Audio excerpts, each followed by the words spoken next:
Bonjour à toutes et à tous, Bonjour. nous sommes très contentes de vous retrouver dans cette nouvelle vidéo. Aujourd'hui, on va répondre à une question qu'on a reçue sur Facebook et on trouvait intéressant d'y répondre en vidéo. Comment aider son ou sa compagne qui est diabétique de type 1?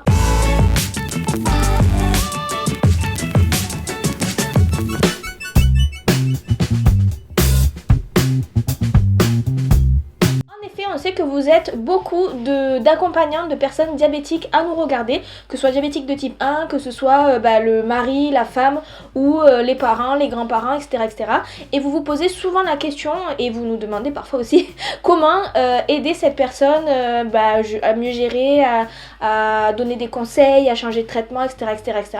Et du coup, nous, on a trouvé que c'était un sujet un peu compliqué parce que déjà, on trouve que ça dépend de plein de choses, de plein de facteurs. Notamment, alors déjà la personnalité de la personne qui est diabétique, c'est-à-dire que si la personne elle accepte qu'on lui apporte de l'aide ou non. Par exemple, moi j'aime pas trop qu'on m'aide, donc toi t'aimes bien ou pas? Ça dépend les sujets. Voilà, non mais par exemple, si je suis avec mon diabète en train de gérer, que j'ai une personne qui arrive et qui a absolument envie de m'imposer son aide, ça va m'énerver plus qu'autre chose.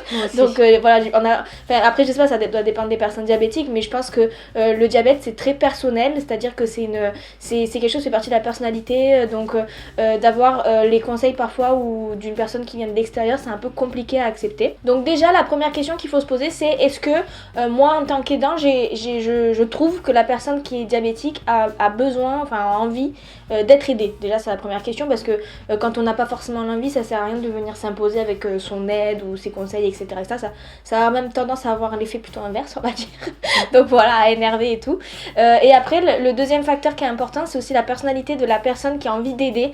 Ça revient un peu au même sujet, c'est-à-dire que est-ce que la personne elle a envie de s'investir dans la prise en charge du diabète de la personne, de quelle manière, et puis voilà, est-ce que c'est plutôt de façon directive ou plutôt participative. Enfin vous voyez, après je pense que c'est une discussion à avoir, il faut que ce soit un peu une démocratie dans tout ça.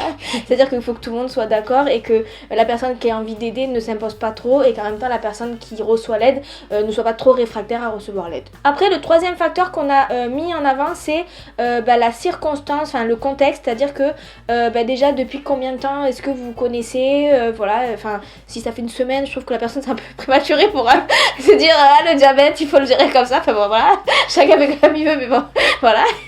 Mais voilà, et puis aussi il y a un autre truc qui est important, c'est est-ce qu'il y a eu un événement grave, c'est-à-dire que si l'aidant a connu je sais pas moi une grosse crise d'hypoglycémie, enfin même un coma, des choses comme ça, c'est compliqué en tant que personne diabétique de lui refuser l'aide, sachant que le jour où c'est arrivé il était là, etc., etc.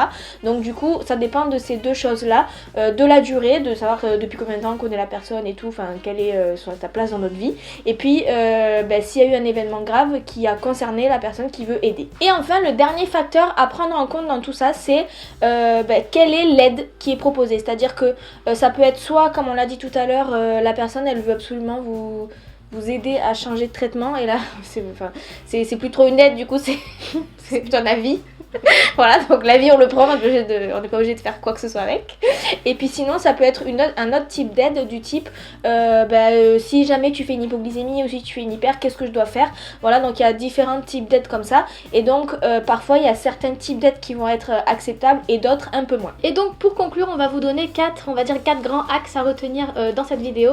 La première chose, c'est que le diabète c'est personnel, donc voilà, sachez que chaque personne vit son diabète un petit peu à sa manière, donc c'est pas parce que par exemple vous connaissez votre maman qui est diabétique de type 1 et qui accepte que vous l'aidiez à faire son dextro, son insuline, que votre conjointe qui est aussi diabétique de type 1 va l'accepter. Voilà, ça se vit de façon très personnelle, donc je pense que c'est une discussion à avoir avec la personne avec qui vous êtes dans votre entourage.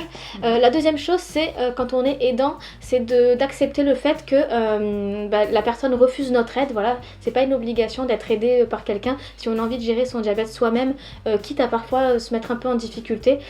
Voilà, c'est vrai que ça peut faire peur parce qu'on voit la personne qui est en difficulté dans son diabète, on a envie de l'aider, lui donner des conseils, mais comme le disait Elise, ça peut plus être l'effet inverse, lui complètement fermer la route, mettre un mur, que la discussion soit rompue. Donc voilà, chacun le vit un petit peu à sa manière, et ça c'est important de le retenir. La troisième chose, et je pense que c'est quelque chose qui est relativement important, c'est que c'est vrai qu'en cas d'urgence, voilà, vous savez que le diabète, il peut y avoir des urgences quand on fait une grosse hypoglycémie par exemple. C'est important que la personne elle soit quand même informée de la réaction à tenir. Voilà, bon, c'est vrai que la première réaction qu'on pourrait penser, c'est tout de suite appeler les pompiers. Donc c'est une première chose à faire, pourquoi pas. Mais il y a aussi voilà, le glucagon ou le Baqsimi à utiliser, qui aujourd'hui est facile à utiliser. Le Baqsimi, il suffit de mettre un petit pchit dans le nez en cas d'hypoglycémie sévère.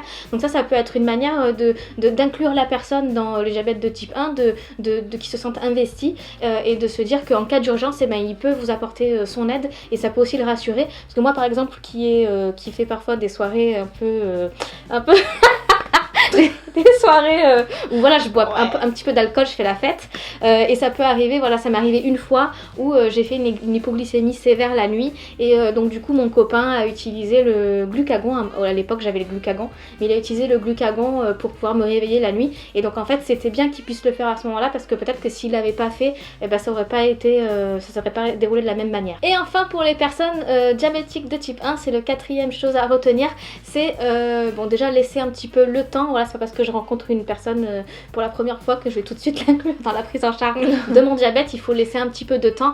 Voilà, moi ça fait 5-6 ans que je suis avec mon copain, donc aujourd'hui il sait ce que c'est le diabète et il est investi pleinement plus ou moins dans mon diabète. Mais c'est vrai qu'il faut aussi pouvoir lâcher prise un petit peu. Je vais vous donner un exemple. Moi la nuit, des fois il arrive que je sois un petit peu en hyper ou en hypo, ça dépend, parce que je suis pas sous boucle fermée, donc ça arrive peut-être plus souvent qu'Élise. Et donc du coup mon copain il sait que quand je suis en hyper, il arrive à accéder aux petits paramètres de ma pompe à insuline pour pouvoir faire un bolus, donc me corriger. Il utilise le calcul de bolus, donc ça c'est très bien. Parce que ça fait que sonner, qu'il en a marre que ça sonne la nuit. Aussi, je précise que c'est l'objectif et ça. Voilà. Mais c'est vrai qu'aussi quand je suis en hypo, il a tendance aussi parfois à aller me chercher mon jus de pomme au frigo. Alors que moi ça m'arrange très bien, ça me va. Parce que ça fait que sonner aussi et qu'il en a marre de pas dormir. Voilà, bon. Du coup c'est vrai qu'il y a une certaine quand même lâcher prise. Voilà, moi je lui fais confiance. Je sais que la nuit, je peux un petit peu compter sur lui parce que ça sonne et que je me réveille pas. Donc du coup voilà, il faut savoir un peu lâcher prise de temps en temps et surtout que au niveau de la gestion de la glycémie la nuit, c'est quand même assez pratique, il faut le dire. Voilà, non mais je précise parce que voilà, genre oui, non mais là il me une tête parce qu'il dort pas. Allez, ça va, voilà. Voilà pour cette vidéo sur comment aider son ou sa partenaire ou son proche qui a un diabète de type 1 ou sa sœur. N'hésitez pas à nous dire vous dans les commentaires si vous êtes un aidant, un accompagnant, si vous avez d'autres conseils à nous donner. Voilà, après chacun est un peu dans la situation qu'il souhaite, c'est-à-dire qu'il y a des gens qui vont vouloir aider, d'autres non, et c'est comme ça. Après, tant que l'équilibre est trouvé, que ça fonctionne, c'est parfait. Mais dites-nous vous dans les commentaires comment ça se passe, on est très curieuse de savoir ça. N'hésitez pas aussi à vous abonner à nos réseaux sociaux, Facebook, Twitter, Instagram, etc. pour recevoir la notification en cas de nouvelles vidéos. Merci d'avoir suivi cette vidéo et à bientôt.